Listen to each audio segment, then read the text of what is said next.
Bonjour à tous et bienvenue dans cette seconde partie du 12-14 consacrée, comme vous le savez, à votre émission Place Publique de la Culture ce mercredi. Et cette semaine, c'est Chafanti Alibako qui est avec nous. Bonjour. Bonjour Siti, bonjour à tous.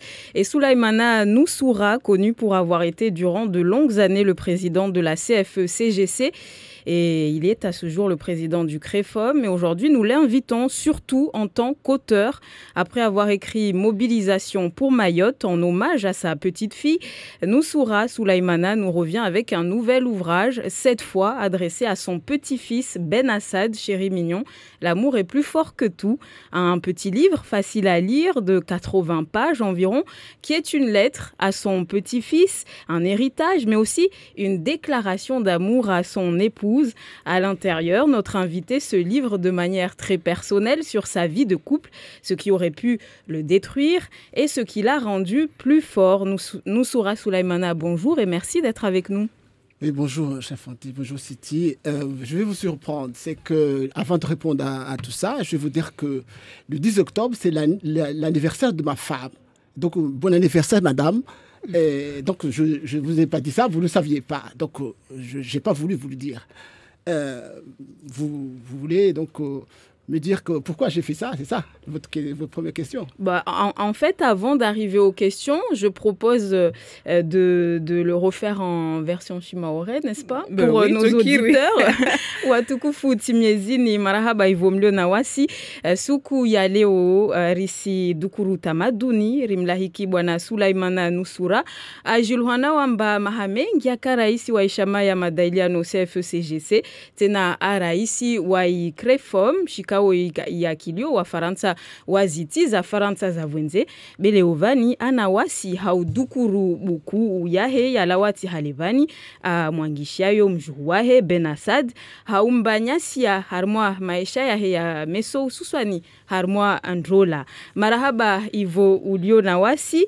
Et alors Noussoura Souleymana, avant de parler plus en profondeur de ce livre que vous avez écrit, un mot sur l'actualité. En tant qu'ancien président de la CFE-CGC, nous voyons que les tensions perdurent au bureau des étrangers à Mamoudzou. Le syndicat FO appelle les agents victimes de brimades aux abords et sur leur lieu de travail à exercer leur droit de retrait. Est-ce que vous auriez fait pareil aussi? Je vais répondre à autre chose. C'est que je disais à Maoré tout à l'heure, j'ai dit tout à l'heure en français, mais je répète à Maoré, parce que vous ne m'aviez pas posé la question à Maoré, je lui réponds quand même. Je disais que Léo Van, Léoni discours d'anniversaire Mchouanko, Taka Mwambianio, Makasi Takuta Makamba Mlati, donc si Bouriazi Makasi dit soi-même, donc Léo d'anniversaire, donc à Chouemba, Talila Chtumar, votre Wengla, Datizawa Choua, on t'a Tata Yanko. Marhaba, Harma Mahashirin Nasaba, Anistahamilia, Mawamjomba Wami, Nadahasha. Donc,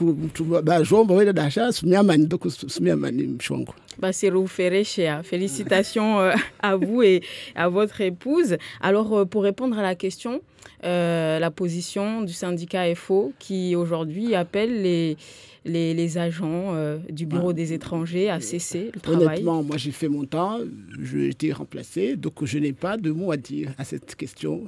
Je ne suis plus dans le coup, comme diraient les enfants. Vous avez quand même une opinion, ça ne vous empêche pas d'avoir des opinions. Non, je ne suis plus dans le coup, c'est honnêtement.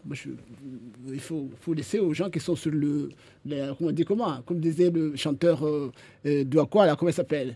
Latéral. Les gens qui sont sur le... Il dit quoi? Les gens qui sont sur le place, qui disent ce qui se passe. Je ne suis plus sur place.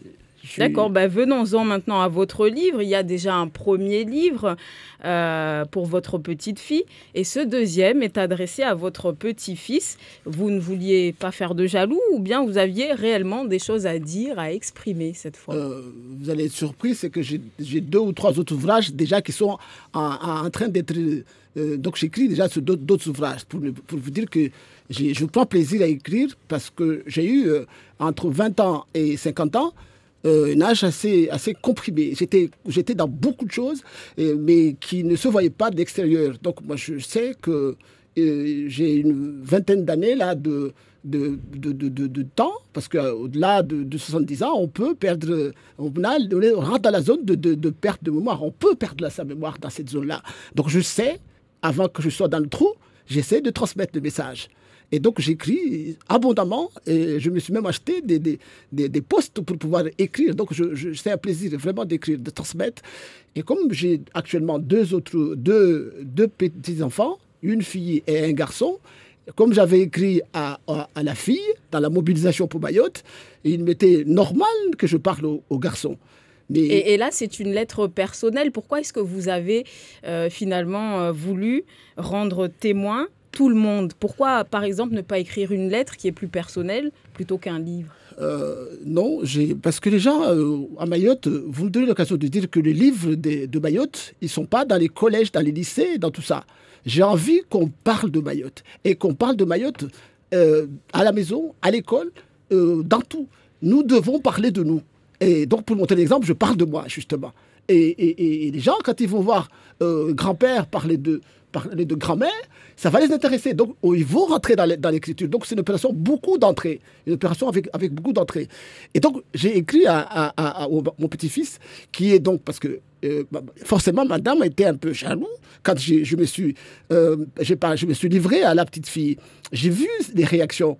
Et donc, j'ai dit, je rends la monnaie de la pièce en écrivant au petit, qui est le chéri de madame, pour lui dire que toi aussi, tu as un chéri. Moi, j'ai une chérie, mais toi aussi. Et donc, j'ai rendu la monnaie parce que cette femme me supporte. Et je sais que je ne suis pas facile à supporter. Et donc, je veux lui dire que je ne t'oublie pas. Tu comptes dans la vie. Et le fait de mettre un visage sur votre interlocuteur, est-ce que ça facilite quelque part vos écrits? Justement. Quand un message, quand je lisais les anciens livres de 15e et de 16e, quand on parlait des chiens pour parler des gens, c'était une façon d'envoyer un message. Donc moi, je choisis mes petits-enfants parce que toute ma vie était dans l'axe public. J'étais tout le temps hors de la maison. Et là, je suis en train de me rattraper. Parce que, comme madame, les enfants ne m'ont pratiquement pas vu. J'étais dans des grèves, dans des trucs de politique, tout ça. J'ai fait le fou pendant pratiquement 20 ans. Et donc, je me dis maintenant, il faut que je rende la monnaie. La famille est importante et il faut lui donner de la place. Et en même temps, faire un clin d'œil à la société. Donc, je mélange à la fois la société et la famille.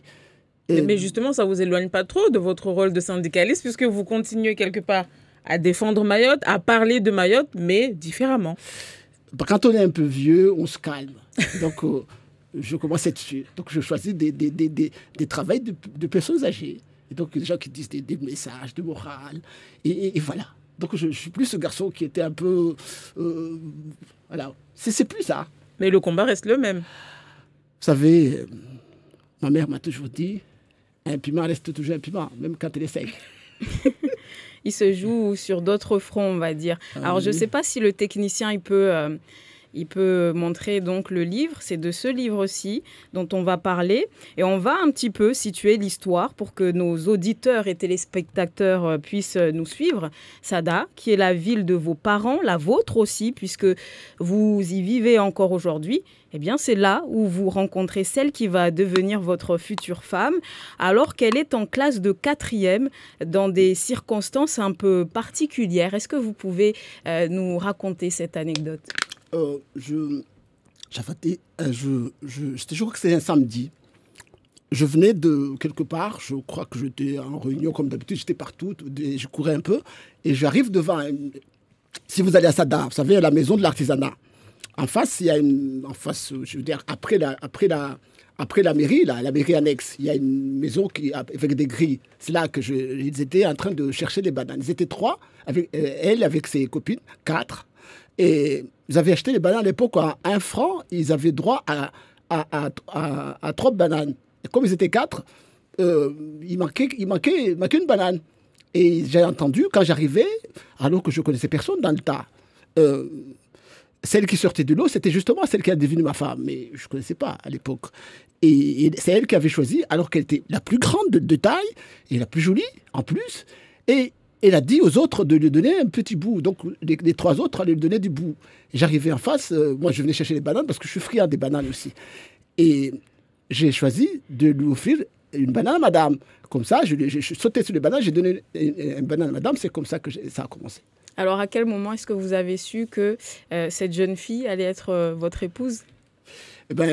Plus tard, parce que plus tard, quand elle m'avait proposé de faire une sortie en bonne année, la sortie de bonne année, c'est là que j'ai compris. Parce que je lui ai mis beaucoup de bâtons et elle a sauté tous les bâtons et j'ai compris que c'était sérieux.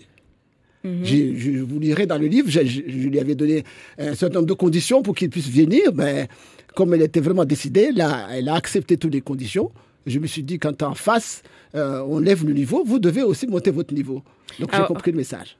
Alors, dans ce livre, cette jeune fille finit par accepter finalement de vous épouser. Ses parents également vous acceptent en tant que futur gendre. Mais du côté de votre famille, eh bien, vous allez vous heurter à un mur. Vous savez que la Maouayo Kaharmamba, j'ai dit en maoré, je crois que beaucoup n'ont pas compris. Je dis, une rose en général, elle a des épines. Et comme madame s'appelle Mawa, qui veut dire rose, j'ai eu droit à des épines, quelques difficultés, mais que j'ai largement su dépasser. Elle en valait la peine. Ah, bien évidemment. Ça fait 27 ans que je prends plaisir à être avec elle. Alors, votre mère était farouchement opposée à ce mariage, mais elle ne vous dira pas clairement pourquoi. Est-ce qu'aujourd'hui, vous avez une idée? Est-ce que vous avez discuté avec elle sur le pourquoi de ce refus catégorique? Oh non. Moi, j'ai une mère que j'apprécie et je comprends sa façon de voir, mais j'étais à la fois partagé entre deux amours. L'amour de la famille qui ne peut pas évoluer, que l'on ne peut pas changer, mais l'amour de madame que je voulais être avec. Donc j'ai su, vous allez lire dans le livre, j'ai su ramener à la fois mon amour de circonstance avec mon amour de tout temps. Et bien voilà. Avec le temps. Avec le temps, j'ai su lier les deux. Et donc je me permettrais de dire à ces jeunes parce que y a eu, on n'a pas fait le plat du matin ou madame n'a pas fait le bisou, a raté quelque chose, ils prennent la valise, c'est que non. Et essayons de comprendre les gens par leurs difficultés. C'est pas tous les jours que c'est bien dans la vie. On rate quelque chose, on glisse, on fait une... Il faut... Je disais, quand messieurs à la barbe, que vous n'aimez pas la barbe, vous prenez un rasoir et vous rasez la barbe. Et devient normal. J'ai un conseil à donner aux petits jeunes. Donc, la vie en couple est faite de concessions. Mais est-ce que c'est toujours à la femme de faire des concessions? Et si madame aussi, si monsieur, madame n'a pas mis les fleurs comme d'habitude, vous allez l'acheter. D'ailleurs, je fais ça tous les soirs. En montant en allant à Sada, je vais à côté à la BFC, là à côté, je ne fais pas de la publicité, mais je vais à côté, là, à la place, j'achète des boules de jasmin. Et pour madame, parce que j'aime bien les jasmins, et elle s'appelle Rose, je mets un peu du mien dans tout ça. Il faut savoir le faire. Et vous savez, dans la vie, il ne faut pas se mettre des freins. Parce que plus tu as des freins, plus tu n'existes pas. Il faut se lâcher. Et en couple, il faut savoir se lâcher. D'accord. Alors, envers et contre tout, sans témoin, sans famille, pour ne citer que ces difficultés-là, vous épousez cette femme que vous aimez, un mariage d'amour. Vous insistez d'ailleurs beaucoup sur ce point. Ça ne se faisait pas à l'époque? On est passé en 27 ans, on est passé c'est beaucoup de choses. Hein. Pour vous relater ça, quand je me suis marié, on n'avait pas le courant à Sada. Il n'y avait pas l'électricité, il y avait pratiquement pas l'eau aussi. On était dans une autre société, il n'y avait pas tout ça. Et donc, il y a eu des choses qui ont évolué. Donc, à l'époque, quand on se mariait, un garçon de Sada se mariait à Chikoli, c'était un problème aussi. Et donc, maintenant, on se marie... Seulement à l'époque? Voilà, donc c'était... Ça existe encore. Oui. Mais je dis, il y a des choses qui ont changé. Donc, je l'ai fait parce que je me suis dit que j'aimais cette femme, il fallait que je me marie et qu'elle répondait à la grille. Elle répondait. Elle cochait tout. Elle cochait toutes les critères. Et donc, je ne voyais pas. Je comprenais que la famille, que maman n'en voulait pas, mais que je me disais qu'à la longue, elle comprendrait. Et c'est ce qu'elle a fait. Est-ce que c'était une histoire de village? Non, pas du tout. Parce que parfois, on voit souvent que... On ne m'a pas expliqué, elle ne m'a pas expliqué, je n'ai pas interprété. Les deux sont de Sada. Je suis de Sada, madame est de Sada aussi. Donc, Je n'ai pas compris, mais je ne cherche pas à comprendre. Moi, c'est pas de comprendre que voulait maman. Moi, ce que je voulais, c'est d'être avec ma femme. Mais elle, comment elle l'a ressenti, le fait que sa future belle-mère s'opposait à ce mariage, ou en tout cas n'était pas très encline? Je vais vous faire une confidence, elle est chez nous, là, aujourd'hui, là. Elle est chez nous. Elle est chez moi. Donc, ça veut dire qu'on a... Avec les années, on est passé à notre ère, c'est tout. Et vous êtes même devenu une référence, apparemment, dans le village, ce fameux mariage d'amour. Vous savez, quand on casse les codes...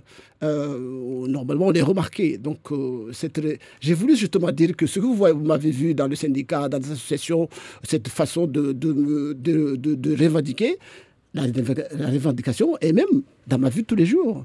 J'ai revendiqué avoir une dame et j'ai tout fait pour l'avoir. Alors, vous nous racontez dans ce livre les premiers jours dans la vie d'un couple. Dans vos 100 premiers jours, brièvement, qu'est-ce qui vous a le plus marqué ? Pour ceux qui sont plus jeunes, c'est qu'autrefois, quand on se mariait, la famille était mobilisée. Quand je dis la famille directe, les parents de madame et les parents de monsieur, mais aussi le village. Le village était mobilisé parce que le village venait, il faisait les gâteaux. On se levait le matin à 5h ou 4h, il faisait le petit déjeuner parce que le couple devait avoir le petit déjeuner servi au lever du jour. Et en plus, une fois qu'ils ont mangé ça avec les amis, on pouvait inviter des amis pour manger le matin. Et puis, on avait aussi cette possibilité d'inviter les amis à midi, entre midi et 15h. On pouvait inviter les amis. Et on avait 3 repas qu'on pouvait faire comme ça. Et donc, c'était une véritable... c'était un orchestre. Il fallait avoir beaucoup de gens. Et donc, c'est ça ce qu'on a perdu. Parce qu'on n'a plus ça aujourd'hui. Il y a 10-15 ans, ça existait encore. Oui, mais tu étais un vrai prince. Et madame était une princesse. La ville était mobilisée pour vous. Et donc, parce qu'ils avaient compris que c'était à la fois important. Parce qu'il fallait transmettre la bonne manière au couple. Parce qu'entre-temps, ils venaient et ils nous disaient des choses. Hein. Les grands-pères, les grands-mères passaient. Ils nous disaient, pour être ensemble, faites ça, il faut éviter de faire ça. Ils étaient à la fois, vous étiez choyés, mais en même temps, on faisait une éducation dans tout ça. Et aujourd'hui, quand vous vous mariez, vous dites, ouais, je suis indépendant, j'ai ça. Et du coup, 3 jours plus tard, ils ne sont plus là. Donc, non. Je crois qu'il est important qu'on puisse saluer ces mamans et ces papas qui nous ont servi. J'en profite pour parler de la maman de madame, parce que j'ai parlé de ma mère, et elle aussi avait une grosse responsabilité parce qu'accepter de lâcher sa fille à un garçon à qui les parents étaient un peu... Et je le remercie de m'avoir fait confiance parce qu'il fallait dire je ne suis pas d'accord, et puis voilà, c'était cassé. Donc il y a eu tout le monde qui a joué le jeu. Eh bien, on peut que le remercier. Elle a mis de l'eau dans son coca, comme vous dites. J'ai dit justement, tout le monde a mis de l'eau dans son coca et ça marche. Et je rappelle juste ceux qui nous suivent qu'ils peuvent appeler et poser leurs questions au 02 69 60 01 01 ou envoyer leurs questions par SMS au 06 39 69 67 67 comme Jack qui demande pourquoi tant de livres consacrés à la famille et d'où vous vient cette idée d'écrire. J'ai assisté pour l'écriture, ça fait longtemps que je me disais, je commence à faire vieux, il faut que je transmette. C'était l'idée. Et il est venu pour 2 raisons. La première, c'est que j'ai assisté à Dembéni, une conférence sur la francophonie, où les gens se sont lâchés, les universitaires, les auteurs qui étaient venus de la zone, ils se sont intéressés à la chose que, pour moi, est intouchable. Ils ont touché à la départementation de Mayotte. Et ils ont dit, en quelque sorte, que c'était pas une urgence, c'était pas intéressant. Voilà, en quelque sorte, ils ont voulu, ils ont gratté sur la départementalisation. Et ça m'a hérissé. Et là, j'ai répondu du tic au tac, j'étais dans le tas. J'ai répondu à la fin de la réunion, parce qu'il y avait une place qui était réservée au public. J'ai dit que je n'étais pas d'accord, et que c'est parce qu'ils sont auteurs, et qu'ils ont écrit 2 ou 3 livres qui se permettent de dire des choses qui touchent au fondement de Mayotte. Et donc, je me suis dit, mais alors, pourquoi pas écrire moi ? Parce que j'avais invité les jeunes qui étaient là, les universitaires, les étudiants, en lettres modernes, qui étaient là. J'ai dit, si, parce que nous, on n'a rien écrit, il y a 3 ou 4 qui ont écrit, eh bien, les gens se permettent de nous attaquer parce que nous, on ne fait rien. Eh bien, faites-le, écrivez. Et j'arrive à la maison, ma petite fille chérie me fait des bisous comme elle a l'habitude. Et là, je me suis dit, je veux mourir et j'ai rien du tout pour ces enfants. Et là, j'ai pensé à ça. Je dis, pourquoi pas lui expliquer pourquoi j'ai rien du tout. Lui dire que j'ai passé mon temps à défendre les gens, à courir partout. Et voilà, c'est arrivé là. C'est à ce moment-là que vous avez deuxième raison, ressenti c'est que j'ai un jeune que vous connaissez, celui-là, Saïd Soufou. Il a écrit son premier ouvrage et que moi, je suis un proche, tout le monde sait. Et j'ai assisté à sa première publication, Mayotte, un département, je crois qu'une sécurité de tout un peuple, je crois. Et j'étais là, je cherchais des gens pour venir acheter. Je faisais un peu le rabattage pour amener les gens voir le livre. Et j'ai fait ça, et puis je me dis, pourquoi je ne fais pas moi aussi? Donc il y a beaucoup de raisons qui m'ont amené à ça. D'accord.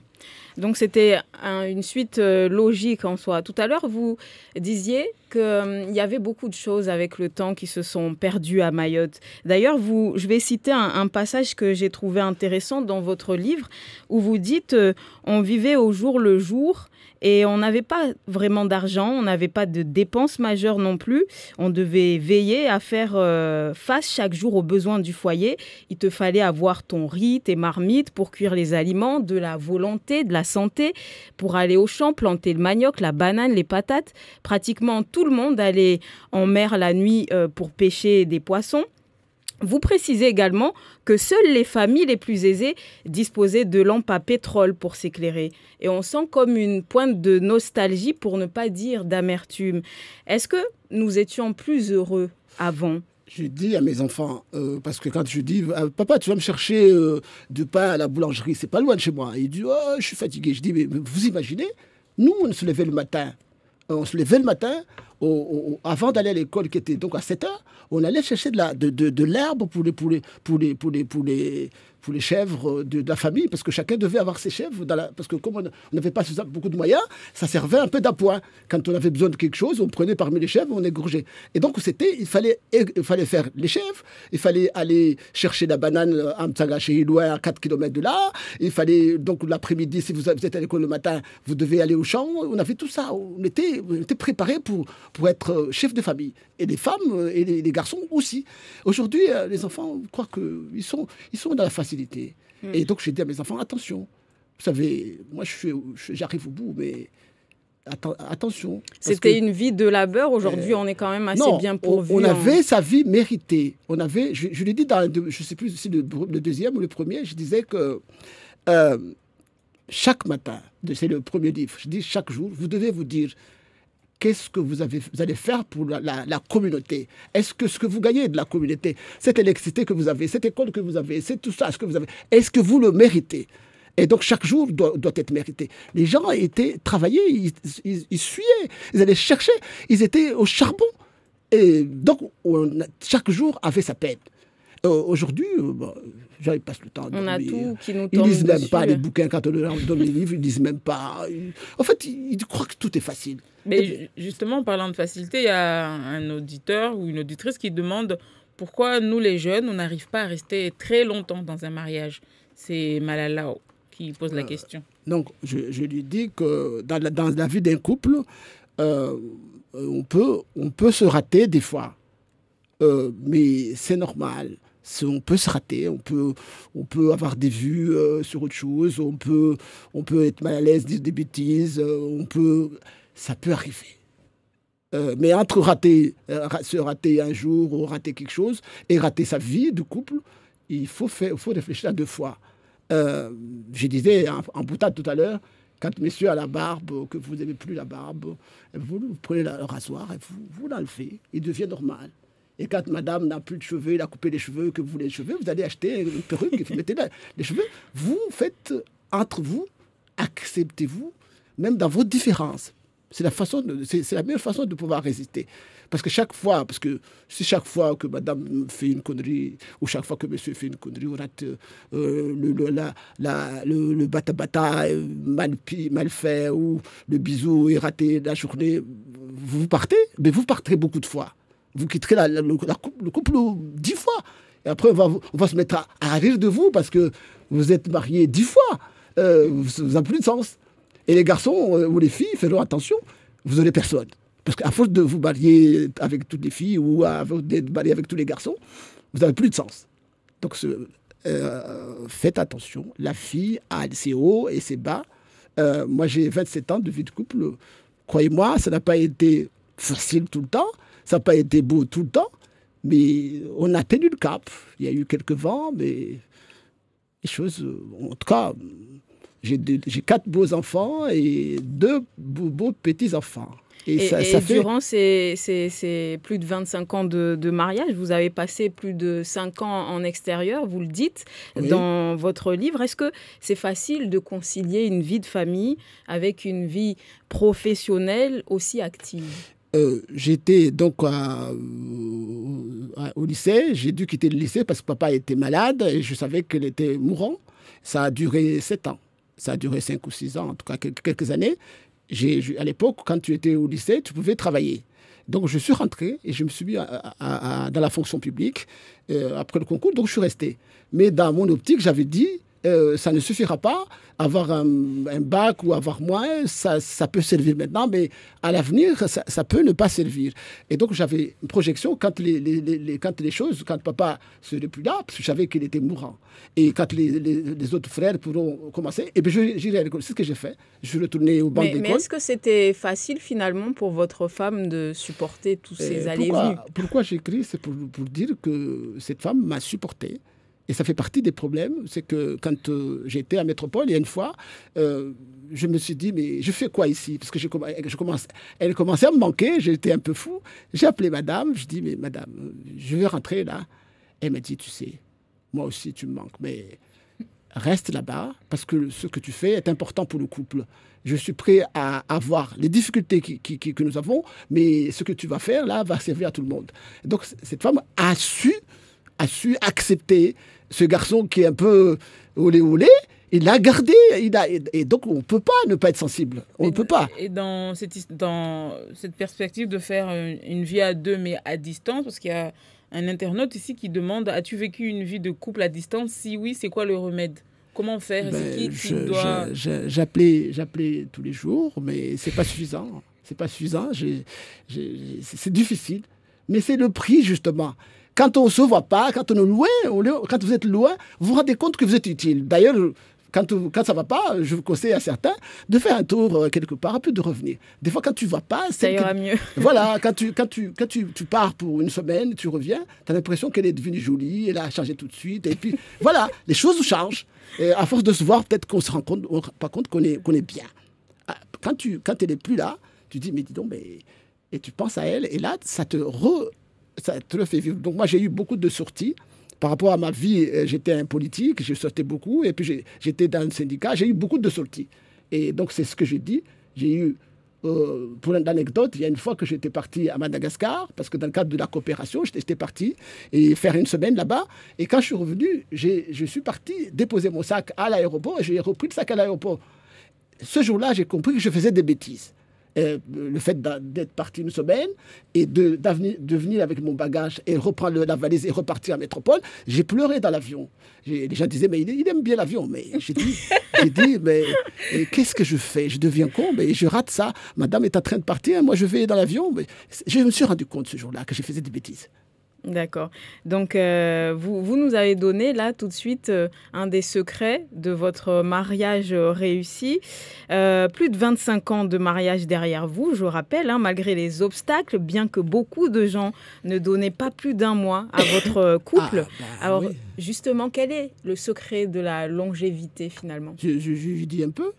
C'est qu'il fallait, quand vous mariez, pensez à vous marier avec la famille de madame.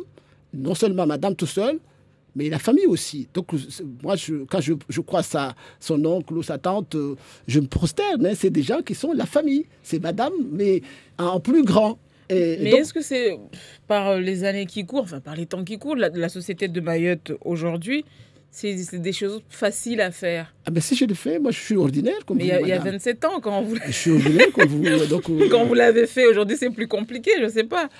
Si j'arrive à le faire, tout le monde peut le faire. Quand je croise son oncle paternel, je salue. Quand je considère que la vie avec messieurs et dames est une vie le couple en réalité c'est la famille, voire au plus grand. Donc si vous croyez que vous vous mariez avec votre monsieur ou avec votre dame, vous détrompez-vous. Les interférences peuvent casser un couple. Donc, si Talati connaît madame et que Chafati aussi, ces deux personnes qui connaissent madame peuvent être un problème pour le couple. Donc, tout le monde doit contribuer au ciment du couple. Il ne faut pas croire que moi, je suis important, j'ai des sous, je vis avec madame. C'est des conneries, tout ça. Et la vie du couple dépend de l'endroit, de tout ça. C'est tout ça qui compte. On va prendre une femme en ligne. Niswati, bonjour. Oui, bonjour. Oui, on vous écoute. Bonjour, c'est Place Publique, là? Oui, vous êtes à l'antenne. Oui, bonjour, Nousra. Bonjour tout le monde. Bonjour. Ce qui va pour Nousra, c'est bien. Bonjour. Usituvulike radio au télé. Tala radio yo urongwe tongozaho. Ewa, ce qui va pour mariage, Nousra a duré 25 ans. Si. Usituvulike wami ntokurakroshia ngale wangina usojomana mana kusikirwa zima tele aho wala radio. Zima tele au radio au lawa barazani. C'est bon. Ce qui a mariage réussi à nous sera à 25 ans. Parce que nous avons une autre version des choses. Félicitations, les Kaya a 25 ans à s'estimer qu'il a réussi. Rato Benzar Mvulche na mshewa ya rambe bahaheju ya réussi ou pas. Mana hangu, la durée, ce n'est pas la réussite forcément. On peut vivre 3 ans de mariage, ce qui était après avoir réussi ces 3 ans ou ces 4 ans. Donc la durée n'est pas synonyme de réussite, forcément. Alors qu'est-ce que vous avez?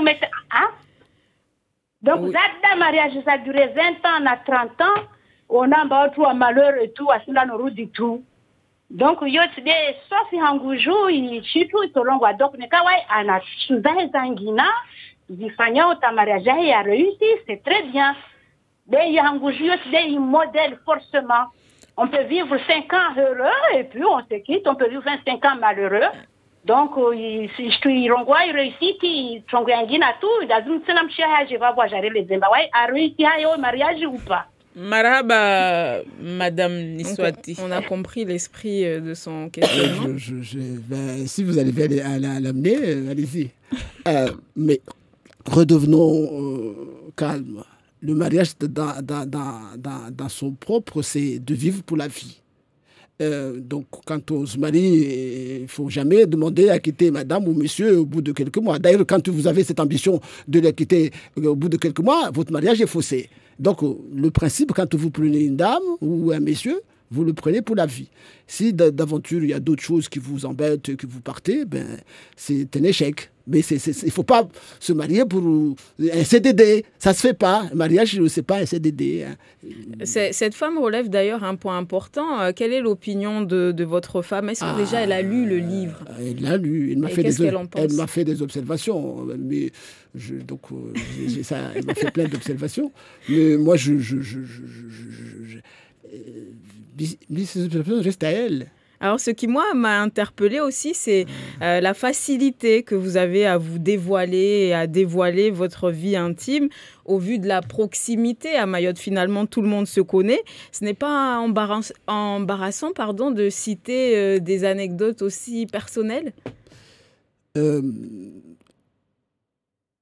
Quand ces proximités existent, le monde maintenant est dans la proximité.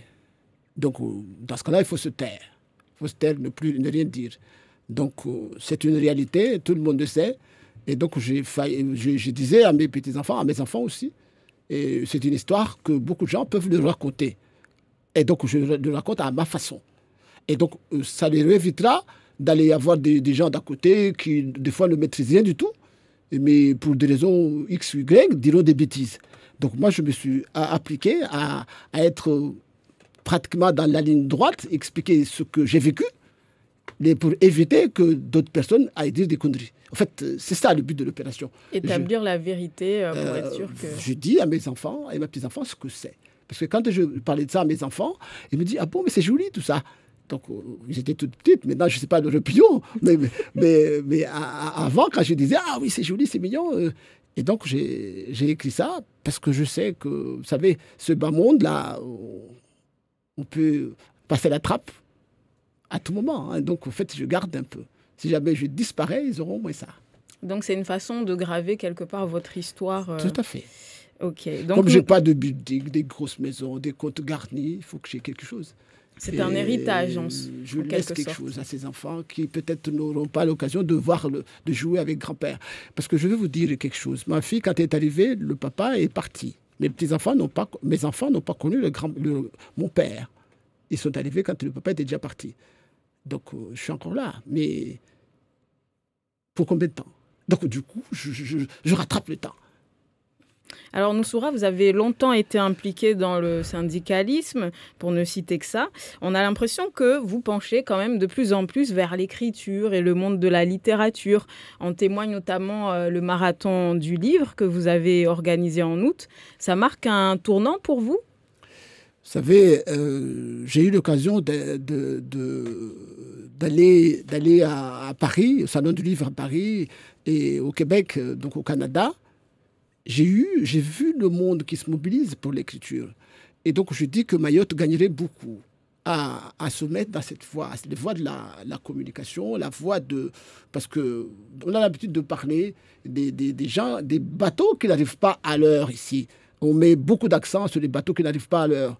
Moi, j'ai envie de parler des bateaux qui arrivent à l'heure, des gens qui parlent du livre, des choses de l'écriture, de l'éducation, des choses comme ça. Et donc, je crois que votre question, je l'ai ratée. Votre question. Ouais, je vous ai posé la question. On vous sent de plus en plus impliqué finalement dans le monde de l'écriture, de la littérature. Est-ce que finalement, ça marque un tournant dans votre vie, quoi? Oui, maintenant, je passe beaucoup plus de temps dans l'écriture. Je suis petit à petit vieux. Hein, donc, du coup, je ne joue plus au foot, je ne fais pas tout ça. Hein, donc, en dehors d'aller dans les Bajdistes et dans le Mazaraka, je fais ça. J'ai le petit temps quand tout le monde regarde la télé et des séries comme les filles et des petits-enfants. Ben, moi, je fais autre chose. Vous avez d'ailleurs... vous avez d'ailleurs d'autres ouvrages qui sont en préparation, 2 ou 3. 2 ou 3 ouvrages qui sont en train, parce que je me suis assigné à sortir un livre par an. Sauf s'il y a des petits-enfants qui arrivent en vitesse, mais pour l'instant, il n'y en a pas à l'horizon. Donc, je prends mon temps. Mais est-ce que vous vous sentez soutenu dans toutes ces démarches? Vous avez participé quand même à ce salon au Québec. Vous avez fait, avant de partir, il y a eu ce marathon du livre ici. Vous vous sentez soutenu dans tout ça? Ce qui est dommage, c'est que tout le monde dit qu'on a fait des investissements et il faut soutenir l'intellect. Et quand les gens s'engagent, il n'y a personne à l'horizon. Vous savez, le déplacement à Paris et au Québec, où j'ai d'ailleurs réussi à être attendu. D'ailleurs, on m'a félicité, le président du comité d'organisation a félicité le travail. Et il m'a même dit que les Mahorais peuvent aller l'année prochaine, il les attend, au Salon international du Québec. Et j'avais même demandé à ce que Mayotte puisse être invité comme invité d'honneur au Salon. Quand tu es invité d'honneur, on parle de chez toi, on parle des particularités que tu as chez toi, de ton économie, on te met en valeur. Et comme là-bas au Canada, il y a à peu près entre 50 et 70 pays qui y vont. Et donc, c'est une vitrine internationale. J'ai proposé au département de soutenir cette action. Donc, j'attends. Pour l'instant, ça fait plus d'1 mois que j'ai écrit au président. Et donc, il n'a pas répondu. Et donc, j'espère que cette occasion me permettra d'attirer son attention. Je crois que Mayotte a gagné en s'inscrivant dans cette voie, en aidant ces enfants à aller au-delà de Mayotte, parce que l'écriture, c'est une façon de parler de Mayotte en dehors de chez nous. Déjà chez nous, j'en profite pour dire que dans les collèges et dans les lycées, on n'a pas les livres de Mayotte. Le vice-secteur qui a dit qu'il souhaitait me voir, je vais lui dire, parce que je vais le voir bientôt, je vais lui dire que c'est pas normal qu'on lise les livres de Métropole, de La Réunion, de partout, et qu'on ne lise pas, on n'invite pas les autres.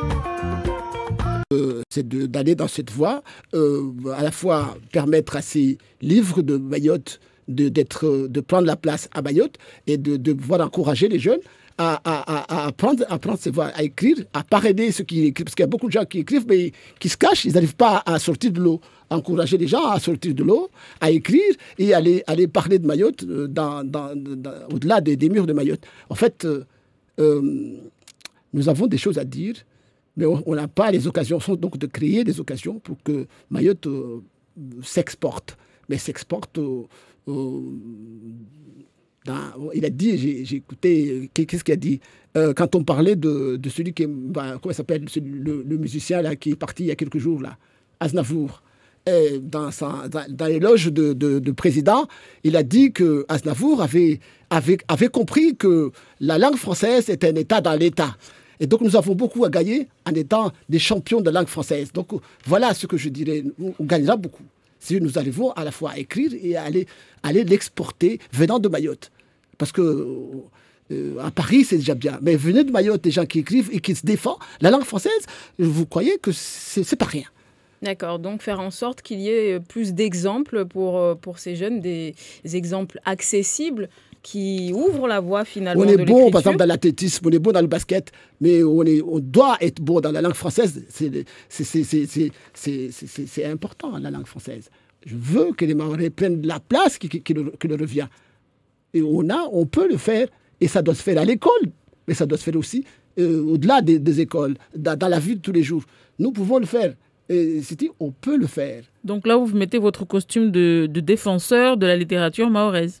Non, le vieux qui conseille à ces jeunes de rentrer dans cette voie. Moi, j'ai fait mon temps, mais je dis aux jeunes que l'écriture, la littérature, ça peut nous ouvrir des voies. D'ailleurs, Mayotte, il y a quelques jours, on parlait de centres de sportifs de haut niveau. Je crois que j'avais dit au président, je me souviens dans un entretien qu'on avait, il était allé exposer, je disais qu'on peut être bon de haut niveau, mais si on n'écrit pas, si on ne parle pas les langues internationales, on peut être bon, mais scotché chez nous. Donc l'écriture, la lecture et l'expression est un atout pour le développement international. Nous devons prendre notre place. Mayotte est battue en politique, justement, parce que nous, on n'a ni notre place à Mayotte, on n'a pas la place en France, et plus encore, on ne l'a pas à l'international. Nous avons des défis à relever, et la langue était une arme assez redoutable.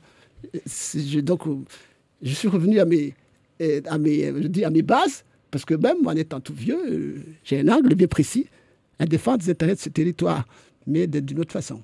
Alors 2019 approche, est-ce que vous avez déjà des idées par rapport à ce marathon du livre qui se profile pour justement peut-être inciter la jeunesse Le marathon, celui qui est passé, les gens ne m'ont pas soutenu parce qu'ils ont dit ouais c'est une bonne idée, mais ils ne nous ont pas aidés, ils ont dit ouais, mais en fait, je disais que mon déplacement au Québec et à Paris m'a coûté autour de 10 000 euros, hein.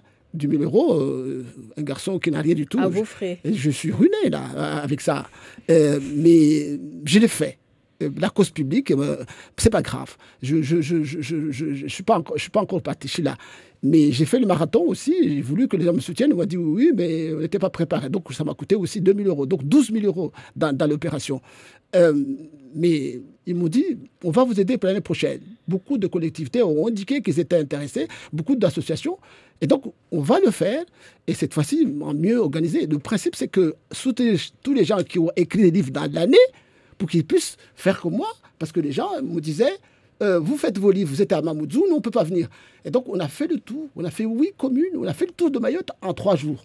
Ça a coûté pour moi, mais on veut avoir des librairies à Sada, des librairies à quoi, une librairie de partout. L'accès à la documentation, l'accès à l'écriture, aux livres et à tout ça.